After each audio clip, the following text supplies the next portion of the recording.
Hello students.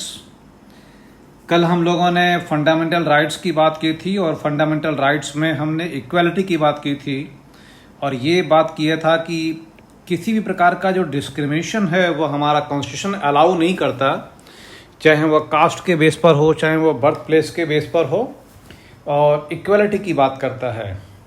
आज equality के बाद जो सेकंड टॉपिक हमारा फंडामेंटल राइट्स का है या सेकंड फंडामेंटल राइट्स, वो राइट टू फ्रीडम की बात करने जा रहे हैं। Equality and freedom or liberty are the two rights that are most essential to a democracy. इसमें ये लिखा हुआ है कि इक्वालिटी और फ्रीडम ऑफ लिबर्टी ये दो ऐसे राइट्स हैं कि जिनके बिना एक डेमोक्रेसी की कल्पना नहीं की जा सकती। एक कॉमन मैन के लिए डेमोक्रेसी है क्या? एक कॉमन मैन के लिए डेमोक्रेसी ये है कि उसको इक्वालिटी या उसके साथ इक्वल ट्रीटमेंट हो और उसको लिबर्टी दी जाए, फ्रीडम दिया जाए कि वो जो करना चाहे वो कर सकता है। अगर ये चीज़ नहीं है तो ऐसी डेमोक्रेसी का कोई मतलब नहीं है। It is not possible to think of the one without thinking of the other, और ये दोनों एक दूसरे के पूरक हैं। तो आज हम इसी की बात करने जा रहे हैं। इक्वालिटी के बाद राइट टू फ्रीडम की बात करने जा रहे हैं। अब राइट टू फ्रीडम में कई सारे फ्रीडम्स हमें मिले हुए हैं। एक फ्रीडम है आपका आर्टिकल 19 के थ्रू, और ये है एक्सप्रेशन की फ्रीडम। हम अपने व्यूज़ दे सकते हैं, हम कुछ भी बोल सकते हैं। कुछ भी का मतलब ऐसा नहीं है कि किसी की डिग्निटी को हम हर्ट कर सकते हैं। तो हमें एक्सप्रेशन की फ्रीडम है, लेकिन उसके साथ रिजनेबल रिस्ट्रिक्शंस भी हैं। इसके बाद right to life and personal liberty है, और right to life and personal liberty में क्या कहा गया है? The foremost right among the right to freedom is the right to life and personal liberty. No citizen can be denied his or a life except by the procedure as laid down under the law. Similarity, no one can be denied his or personal liberty. That means, इसका मतलब ये है कि किसी भी व्यक्ति को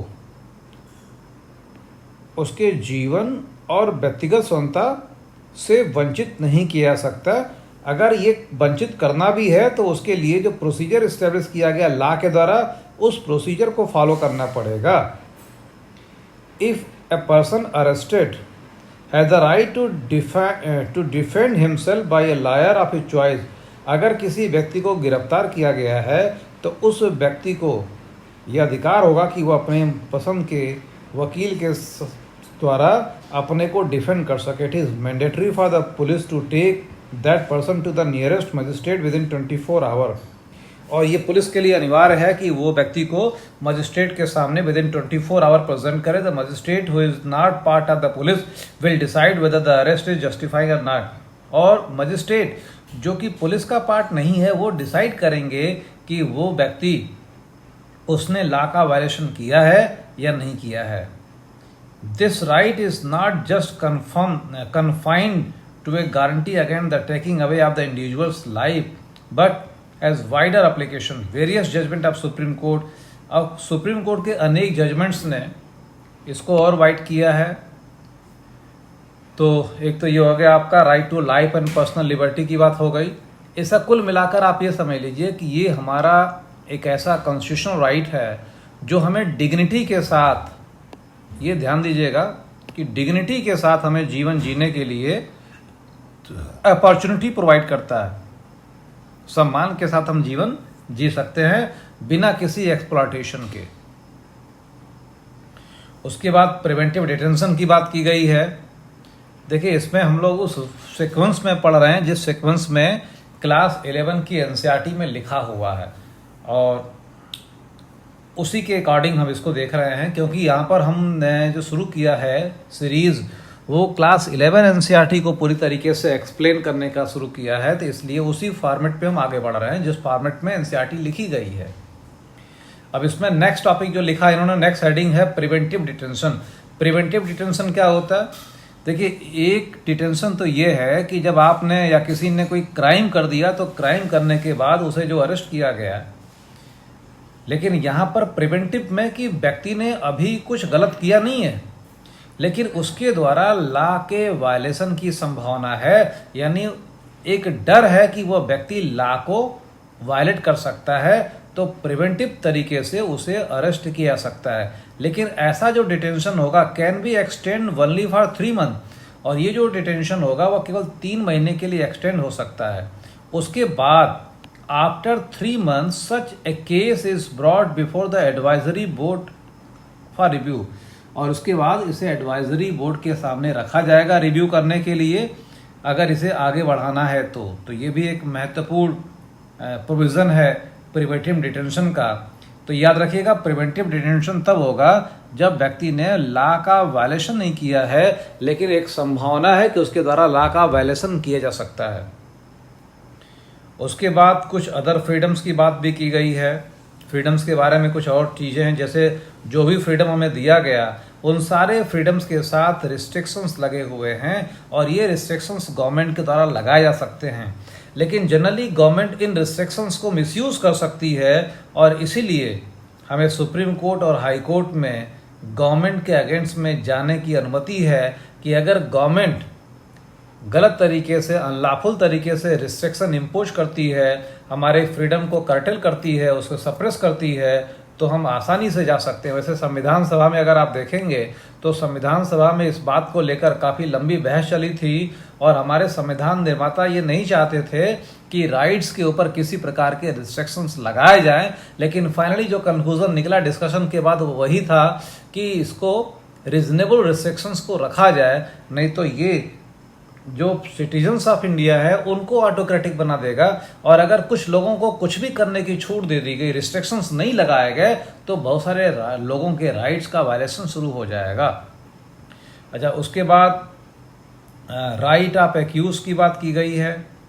our constitution ensured that person accuse of the various offence, हमारा संविधान ये कहता है, वैसे जनरली आपने सुना होगा, फिल्मों में एक डायलॉग सुना होगा कि अभी कोर्ट ने उसे गिल्टी डिक्लेयर नहीं किया है, और जब तक कोर्ट के द्वारा उसे गिल्टी डिक्लेयर न किया जाए तब तक कोई व्यक्ति गिल्टी नहीं है। और इसलिए उसको अपने बचाव में, किसी भी व्यक्ति को अपने बचाव में पूरी तरीके से अपॉर्चुनिटी दी जाती है कि वो अपने आप को निर्दोष साबित कर सके, अपना बचाव कर सके। To insure a fair trial in the court the constitution has provided 3 rights, और कोर्ट के अंदर फेयर ट्रायल हो इसके लिए हमारे कॉन्स्टिट्यूशन ने 3 प्रकार के राइट्स प्रोवाइड किए हैं। पहला है no person would be punished for the same offence more than once, कोई भी व्यक्ति एक ही अपराध के लिए एक से अधिक बार पनिश नहीं किया सकता। दूसरी चीज है no law shall declare any action as illegal from a back date,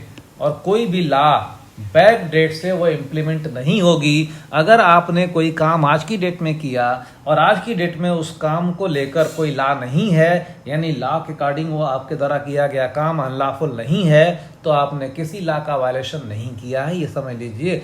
government back date में लॉ को लाकर आज के किए हुए काम को आधार बनाकर आपके अगेंस्ट में कोई कार्रवाई नहीं कर सकती।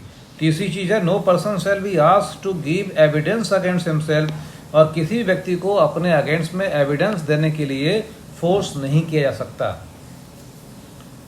इसके बाद है राइट अगेंस्ट एक्सप्लॉयटेशन, यानी इक्वालिटी हो गई। इक्वालिटी के बाद जो है राइट अगेंस्ट एक्सप्लॉयटेशन। इक्वालिटी की अगर आप बात करोगे तो इक्वालिटी में कहाँ से कहाँ तक था, एक बार फास्ट डिवीजन अगर किया जाए तो आर्टिकल 14 टू आर्टिकल 18, और अगर फ्रीडम की बात की जाए तो आर्टिकल 19 टू आर्टिकल 22। अब एक्सप्लॉयटेशन, राइट अगेंस्ट एक्सप्लॉयटेशन की अगर आप बात करेंगे तो इसमें 2 राइट्स हैं, आर्टिकल 23 एंड आर्टिकल 24। ये राइट अगेंस्ट एक्सप्लॉयटेशन की बात करते हैं।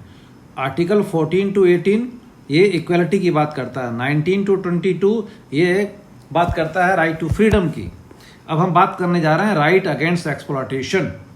यहाँ पर एक इमेज दी हुई है, आप देख रहे हैं, आपकी बुक अगर एनसीईआरटी की होगी तो उसमें एक इमेज दी हुई है कि एक बच्चा है वो कुछ कर रहा है, और आपसे पूछा गया है कि name the fundamental rights whose violation is depicted in the photograph. इस फोटोग्राफ में किस फंडामेंटल राइट्स का वायलेशन होता हुआ दिखाया गया है। अब इसी को हम पढ़ने जा रहे हैं। In our country there are millions of people who are under privilege and deprived. हमारे देश में मिलियंस ऑफ लोग हैं जो कि जिनको किसी प्रकार का कोई सुविधा नहीं है, और अनेक प्रकार की समस्याओं को वो फेस कर रहे हैं, इन ह्यूमन कंडीशंस में वो रह रहे हैं, उनका एक्सप्लॉयटेशन हो रहा है। One such form of the exploitation in our country has been बेगार, और इन्हीं एक्सप्लॉयटेशन में एक एक्सप्लॉयटेशन है बेगार और फोर्स लेबर। फोर्स लेबर या बेगार होता क्या है कि लेबर विदाउट पेमेंट, कि आपसे काम तो कराया जाए लेकिन बदले में आपको पेमेंट न दिया जाए। Another closely related form of exploitation is buying and selling of human being and using them as slave. और दूसरा जो एक्सप्लॉयटेशन है वो ह्यूमन बीइंग्स को बेचना और खरीदना है और उन्हें गुलाम के रूप में यूज करना है। Both of these are prohibited under the constitution, और ये दोनों जो है कॉन्स्टिट्यूशन के द्वारा इसको रोका गया है। और इसके अगेंस्ट में जो आर्टिकल है वो आर्टिकल 23 है। इसके बाद है the constitution force labour was impose by the landlords, money lenders and the wealthy person. अच्छा, ये पास्ट में अगर आप देखेंगे कि तो मतलब कॉन्स्टिट्यूशन के पहले फोर्स लेबर कराया जाता था। किसके द्वारा? ये मनी लेंडर्स जो होते थे, जमींदार जो होते थे, ये लोग फोर्स लेबर कराते थे। और इसीलिए हमारे संविधान में ऐसा प्रोविज़न बनाया गया कि भैया अब ये चीज़ ना हो सके। हमारी कंट्री आज़ाद हो चुकी है और इस देश के हर एक व्यक्ति को, चाहे वो प्रिविलेज क्लास का हो चाहे वो प्रिविलेज क्लास का ना हो, हर एक व्यक्ति को इस आज़ादी को सेलिब्रेट करने का अवसर मिले। ऐसा न लगे कि ये आज़ादी केवल उन प्रिविलेज क्लास के लोगों के लिए है जो चांदी का चम्मच लेकर पैदा होते हैं। ये समाज के हर एक वर्ग के लिए हो, और इसीलिए हमारे कॉन्स्टिट्यूशन में ऐसे प्रोविज़न किए गए कि किसी का एक्सप्लॉयटेशन ना हो सके। उसके बाद आर्टिकल 24 की अगर आप बात करो तो आर्टिकल 24 ये कहता है the constitution also forbid employment of children below the age of 14 years in dangerous job like factories and mines. मतलब इसमें तो ये कहा गया था कि बच्चों को किसी भी खतरनाक काम में, जो 14 साल या उससे कम उम्र के जो बच्चे हैं उनको किसी खतरनाक काम में नहीं लगा सकते, फैक्ट्रीज और माइंस में नहीं लगा सकते। तो इसका लोगों ने तर्क ये निकाल लिया कंक्लूजन कि बच्चों से घर का काम करा सकते हैं या दुकान पे काम करा सकते हैं, है ना। आपने चाय की दुकानों पर देखा होगा, आपने खुद बुलाया भी होगा, छोटू चल चाय लिया, है ना। ऐसी चीज़ों को आपने देखा होगा। लेकिन आज के समय में सुप्रीम कोर्ट के कई सारे जजमेंट्स आने के बाद, कई सारे एफर्ट्स के बाद अब ये क्लियर हो चुका है कि बच्चों से किसी भी रूप में कहीं पर भी आप काम नहीं करा सकते। उसके बाद अब बात करने जा रहे हैं हम right to freedom of religion, धार्मिक आज़ादी की बात करने जा रहे हैं। हमारा जो कॉन्स्टिट्यूशन है वो एक तरीके से लोगों को वो फ्रीडम देता है कि वो जो धर्म चाहें वो अपनी मर्जी से उसको स्वीकार कर सकते हैं। According to our constitution everyone enjoy the right to follow the religion of his, मतलब आप अपनी मर्जी के धर्म को फॉलो कर सकते हैं। This freedom is considered as a hallmark of democracy, और ये डेमोक्रेसी के लिए एक बहुत ही महत्वपूर्ण है। Historically there were rulers and emperors in different part of the world who did not allow resident of their country to enjoy the right of freedom to religion. अच्छा, अगर आप पास्ट में बात देखेंगे, पूरे विश्व की बात करेंगे, तो विश्व के अनेक देशों में और हमारे देश में भी कई बार ऐसा रहा है कि लोगों को अपनी मर्जी से धर्म को धारण करने की अनुमति नहीं रही है। लेकिन आज़ादी के बाद हमारे संविधान निर्माताओं ने स्टेट के लिए किसी रिलीजन को एक्सेप्ट नहीं किया और हर एक व्यक्ति को ये राइट दिया कि वो जिस धर्म को चाहे, जो उसकी मर्जी का है, जो उसकी चॉइस का है, वो उसे एक्सेप्ट कर सकता है, वो उसे अडॉप्ट कर सकता है। Freedom of faith and worship provide किया गया। हमारे देश में हर एक व्यक्ति को अपने मर्जी से धर्म को चुनने की आज़ादी है और उसे किसी प्रकार का कोई रिस्ट्रिक्शंस उसके लिए नहीं है कि वह किस धर्म को ग्रहण करेगा या किस धर्म को स्वीकार करेगा। फ्रीडम ऑफ और इसके साथ ही साथ वह उसको प्रोपोगेट करने का अधिकार भी रखता है कि वह किसी भी धर्म को प्रोपोगेट कर सकता है। और क्या करना है उसे धर्म को लेकर कि उसे स्टेट उसके उस कार्य में इंटरफेयर नहीं करेगा। The government can impose restriction on the practice of freedom of religion in order to protect, हाँ, पब्लिक ऑर्डर के प्रोटेक्शन के लिए गवर्नमेंट उसके रिलीजन में कुछ रिस्ट्रिक्शंस लगा सकती है। अदरवाइज गवर्नमेंट उसके रिलीजन को फॉलो करने में किसी प्रकार का कोई इंटरफेयर नहीं करेगी। अब जैसे मान लीजिए आपका धर्म कहता है कि आप जो है मानव का कंकाल लेके घूमेंगे या नरमुंड की माला लेकर चलेंगे और आप ये पहन कर जाने लगें, घूमने लगें पब्लिक प्लेस पे, तो बहुत सारे ऐसे लोग होंगे जो डर जाएंगे आपको देखकर, तो पब्लिक ऑर्डर प्रभावित होगा ना। तो इस पब्लिक ऑर्डर के प्रोटेक्शन के लिए आपके धर्म के उस ट्रेडिशन को गवर्नमेंट उस पर रिस्ट्रिक्शंस लगा सकती है। अदरवाइज गवर्नमेंट आपके रिलीजन में पूरी तरीके से आपको फ्रीडम देती है, आपको किसी प्रकार से उसमें इंटरफेयर गवर्नमेंट नहीं करती है। आप जिस धर्म को चाहें उसको फॉलो कर सकते हैं। और साथ ही साथ गवर्नमेंट के लिए सभी धर्म एक समान है, यानी गवर्नमेंट न तो किसी धर्म को प्रोपोगेट करेगी और न ही किसी को क्रिटिसाइज़ करेगी। लेकिन आज के समय में अगर आप देखेंगे तो धर्म को लेकर काफ़ी पॉलिटिक्स होती रही है हमारे देश में, चूँकि हमारा देश धर्म, जाति और संप्रदाय में बटा हुआ है और बहुत सारे पॉलिटिशियन हमारे कॉन्स्टिट्यूशन की स्पिरिट्स को फॉलो न करते हुए अपने वोट बैंक की पॉलिटिक्स के चक्कर में वो धर्म को आधार मानकर अपनी पॉलिटिकल लड़ाई को आगे बढ़ाते हैं, जबकि हमारा कॉन्स्टिट्यूशन इन चीज़ों के ऊपर एक रिस्ट्रिक्शंस लगाता है। इसके बाद हम बात करने जा रहे हैं कल्चरल एंड एजुकेशनल राइट की।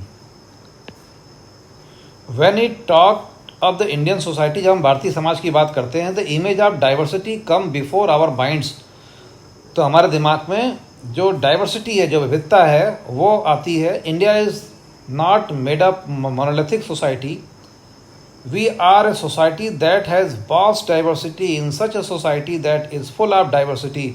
और हमारी सोसाइटी में बहुत सारी डाइवर्सिटी है। Would be social section which are the small, और बहुत सारे कुछ समाज के कुछ लोग बहुत कम नंबर में हैं अदर लोगों की तुलना में, और ये जो इनको हम माइनॉरिटी कहते हैं। और इन माइनॉरिटीज़ को कुछ राइट्स दिए गए हैं और constitution believe that diversity is our strength, और हमारा संविधान ये मानता है कि जो ये डाइवर्सिटी है ये हमारी ताकत है, ये हमारी स्ट्रेंथ है।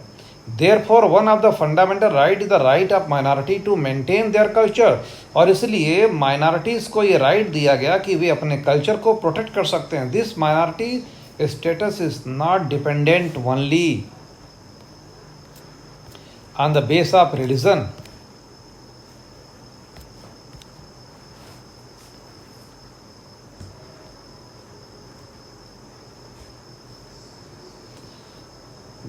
मतलब केवल धर्म के आधार पर माइनॉरिटी की बात नहीं होगी, लिंग्विस्टिक बेस पर भी माइनॉरिटी की बात की जाएगी। लिंग्विस्टिक और कल्चरल माइनॉरिटीज़ भी होंगे, यानी धर्म के आधार पर, भाषा के आधार पर और संस्कृति के आधार पर अगर कोई माइनॉरिटी कम्युनिटी है तो उस माइनॉरिटी कम्युनिटी को अपने धर्म, अपनी भाषा और अपनी संस्कृति को प्रोटेक्ट करने का अधिकार है, और उसके लिए वो एजुकेशनल इंस्टीट्यूशंस को इस्टेब्लिश कर सकते हैं। और ये जो हमारा जो राइट है ये दिया गया है आर्टिकल 29 एंड आर्टिकल 30 में, ठीक है। अच्छा, इसके बाद राइट टू कॉन्स्टिट्यूशनल रेमेडीज़, ये जितनी अच्छी अच्छी बातें हमने राइट्स के रूप में आपको बताई, ये सारी बातें यूजलेस हो जाती अगर इनके प्रोटेक्शन का कोई प्रोविज़न नहीं होता। डॉक्टर अंबेडकर ने संविधान सभा में ये कहा था कि ये जो राइट टू कॉन्स्टिट्यूशनल रेमेडीज़ है ये heart and soul of the constitution है, संविधान का हृदय और आत्मा है। कोई भी व्यक्ति अपने राइट के प्रोटेक्शन के लिए according to article 32 direct supreme court में मूव कर सकता है, और हाई कोर्ट अगर जाना है तो आर्टिकल 226 के अकॉर्डिंग वह हाई कोर्ट जा सकता है। और कोर्ट के द्वारा various type of writ issue करके राइट का प्रोटेक्शन किया था। उसमें पहला हीवियस कार्पस है, दूसरा मेंडेमस है, तीसरा प्रोहिबिशन है, चौथा क्यो वारंटो है और पांचवा सेटेररी है। इसमें हेवियस कार्पस में यह है कि ये रीट तब जारी होगी अगर किसी को इलीगली डिटेन कर लिया गया हो। अगर इलीगल डिटेंशन है तो उस केस में ये रीट कोर्ट के द्वारा जारी की जाएगी, और कोर्ट ये कहेगा कि उस व्यक्ति को जिसको आपने डिटेन करके रखा हुआ है उसको सशरीर हमारे सामने प्रेजेंट करो। मैंडेमस में क्या है कि ये रीट तब जारी की जाती है जब कोई particular office holder is not अगर आपका कोई काम है, अगर आप उस काम को नहीं कर रहे हैं, जिस पोस्ट पर आप बैठे हैं उस पोस्ट के अकॉर्डिंग अगर आप कार्य नहीं कर रहे हैं, अपनी ड्यूटीज़ को नहीं परफॉर्म कर रहे हैं, तो आपके अगेंस्ट में ये रीट जारी की जा सकती है। प्रोविजन में क्या होता है, this writ is issue by a higher court, supreme court में। अच्छा, ये रीट तब जारी होती है प्रोविजन की जब कोई हायर कोर्ट जारी करता है, हाई कोर्ट या सुप्रीम कोर्ट करेगा। अगर कोई लोअर कोर्ट अपने जुरिडिक्शन के बाहर जाकर कोई कार्य कर रहा हो तो उस केस में ये रीट जारी होती है। अच्छा, प्रोहिबिशन और सर्टिलिटी दोनों में डिफरेंस ये है कि दोनों में कोर्ट के द्वारा यानी लोअर कोर्ट के द्वारा अपने जुरिडिक्शन का वायलेशन हो रहा है, लेकिन प्रोहिबिशन में अभी प्रोसेस चालू है और सर्टिलिटी की रीट तब जारी होती है जब जजमेंट डिलीवर कर दिया गया हो, यानी अपने जुरिडिक्शन के बाहर जाकर कोर्ट के द्वारा जजमेंट भी डिलीवर कर दिया गया हो। इन दैट केस वो इस प्रकार की रीट को जारी करता है। इसके बाद हम सर्टिलिटी की को वारंटो की रीट देख रहे हैं कि किसी पब्लिक पोस्ट पर बैठा कोई व्यक्ति, अगर वह व्यक्ति उस पद की योग्यता नहीं रखता तो उसे उस पद पर रहने का अधिकार नहीं है। यानी हर पोस्ट की जो एलिजिबिलिटी है उस एलिजिबिलिटी के साथ ही आप किसी पोस्ट पर रह सकते हैं, तो ये रीट तब जारी होती है। अच्छा, ये सारी जो व्यवस्थाएं हमारे कॉन्स्टिट्यूशन के द्वारा बनाई गई देखने, सुनने और पढ़ने में काफ़ी अच्छी है, लेकिन इनका रियल टेस्ट कैसे होता है? The real test of the right given by the constitution is in their actual implementation. इसका रियल टेस्ट तब होता है जब इसका इम्प्लीमेंटेशन एक्चुअल रूप में हो, यानी इसके इम्प्लीमेंटेशन को देखकर आप बता सकते हैं कि ये इसका फॉलो किया जा रहा है या नहीं फॉलो किया जा रहा है। कि the poor, illiterate and the deprived section of the society must be able to exercise these their rights. और अगर गरीब व्यक्ति, इलिटरेट व्यक्ति और डिप्राइव्ड सेक्शन के जो लोग हैं, अगर ये अपने राइट्स को यूज़ कर पा रहे हैं, तब ये समझ में आता है कि हमारे कॉन्स्टिट्यूशन मेकर्स का जो मोटिव था वो पूरा हुआ। अगर ऐसा नहीं है तो हमारे कॉन्स्टिट्यूशन मेकर्स का मोटिव पूरा नहीं हुआ। The independent organisation like the people's union for civil liberties और द पब्लिक पीपुल्स, और कुछ ऐसे ऑर्गेनाइजेशंस हैं जो कि ये वॉच करते हैं, ये देखते हैं कि कहीं पर राइट्स का वायलेशन तो नहीं हो रहा। और इसी सीरीज़ में 1993 में एक ह्यूमन राइट कमीशन बनाया गया गवर्नमेंट के द्वारा। और ये ह्यूमन राइट कमीशन करता क्या है, इस कमीशन बनता कैसे है? Is a composed of a former chief justice of the Supreme Court of India. इसमें कौन कौन होंगे? इसमें chief justice, former chief justice होंगे, ए फॉर्मर जज ऑफ सुप्रीम कोर्ट होंगे, ए फॉर्मर जज ऑफ हाई कोर्ट होंगे, and 2 other members who have knowledge and the practical experience in the matter of relating to the human rights. इन लोगों से मिलकर ये कमीशन बनेगा। ये कमीशन ये इंक्वायरी करेगा कि कहीं राइट्स का वायलेशन तो नहीं हो रहा। ये सो मोटो एक्शन भी ले सकते हैं और साथ ही साथ अपील के बेस पर भी ये जजमेंट देते हैं। अगर कोई अपील इनके सामने की जाती है तो उसके बेस पर भी ये जजमेंट देंगे। तो कुल मिलाकर आज हमने राइट्स की बात की है, और जो राइट की हमने बात की है वो आप समझ लीजिए फिर से एक बार फास्ट रिवीजन में। हमने जो पहला राइट आपको बताया वो राइट था आपका right to equality. Right to equality है आर्टिकल 14 to 18 तक। उसके बाद फ्रीडम की बात की है आर्टिकल 19 to 22 तक है। राइट अगेंस्ट एक्सप्लॉयटेशन है आर्टिकल 23 and 24 है। फ्रीडम ऑफ रिलीजन की बात करेंगे तो 25 to 28 है। और जो माइनॉरिटीज़ के राइट्स की बात अगर आप करेंगे तो 29 and 30 है। और राइट टू कॉन्स्टिट्यूशनल रेमेडीज़ की बात करेंगे तो 32 है। इसमें आप बीच में देख रहे हैं एक राइट गायब है 31 में क्या था? तो राइट टू प्रॉपर्टी था, संपत्ति का अधिकार था, लेकिन इसे अमेंड करके कॉन्स्टिट्यूशन से निकाल दिया गया। और आज की डेट में राइट टू प्रॉपर्टी जो है ये कॉन्स्टिट्यूशनल राइट नहीं है, एक संवैधानिक अधिकार यह नहीं है, एक लीगल राइट है और आर्टिकल 300A में इसको रखा गया है। इसके बाद इसी 11 की इस बुक में सेकेंड चैप्टर में जो नेक्स्ट टॉपिक मेंशन किया गया है वह है directive principle of state policy. The makers of our constitution knew that the independent India was going to the face many challenges. हमारे जो संविधान निर्माता थे वो ये जानते थे कि आज़ाद भारत के जो लोग हैं ये अनेक प्रकार के चैलेंजेस को फेस करने जा रहे हैं। Foremost among these was the challenge to bring about equality, और इनमें जो सबसे बड़ा चैलेंज था इक्वालिटी को इस्टेब्लिश करना, सभी नागरिकों के लिए इक्वालिटी को इस्टेब्लिश करना, ये सबसे बड़ा चैलेंज था। They also thought that the certain policy direction was required, और उन लोगों ने सोचा कि स्टेट के लिए कुछ पॉलिसी डायरेक्शन की ज़रूरत है ताकि इन प्रॉब्लम्स को हैंडल किया जा सके। और इसीलिए हमारे कॉन्स्टिट्यूशन मेकर्स ने एक प्रोविज़न किया directive principle of state policy का, और इसको संविधान के पार्ट 4 में रखा, और आर्टिकल 36 to 51 तक इसको जगह दी गई। सम गाइडलाइन दिया गया, कुछ गाइडलाइन दिया गया, और इन गाइडलाइंस के बेस पर गवर्नमेंट को ये डायरेक्शन दिया गया कि भैया आप कोशिश करो कि ये इस्टेब्लिश हो, और इसको अगर आप इस्टेब्लिश करोगे तो सोसाइटी के अंदर इक्वालिटी आएगी।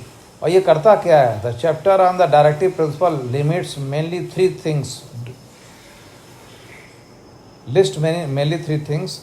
पहला है the goals and objective that we as a society should adopt. Goal and objective की बात करता है कि सोसाइटी के लिए जो अडॉप्ट करना है। Certain rights that individual should enjoy apart from the fundamental right, and the certain policies of that government should adopt.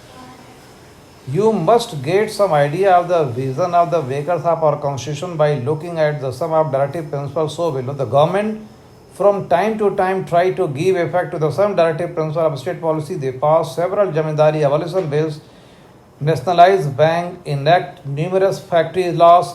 अच्छा, जो डायरेक्शन दिया गया गवर्नमेंट को directive principle of state policy के थ्रू, गवर्नमेंट्स ने टाइम टू टाइम अनेक provisions बनाकर इन directions को फॉलो करने की कोशिश की है।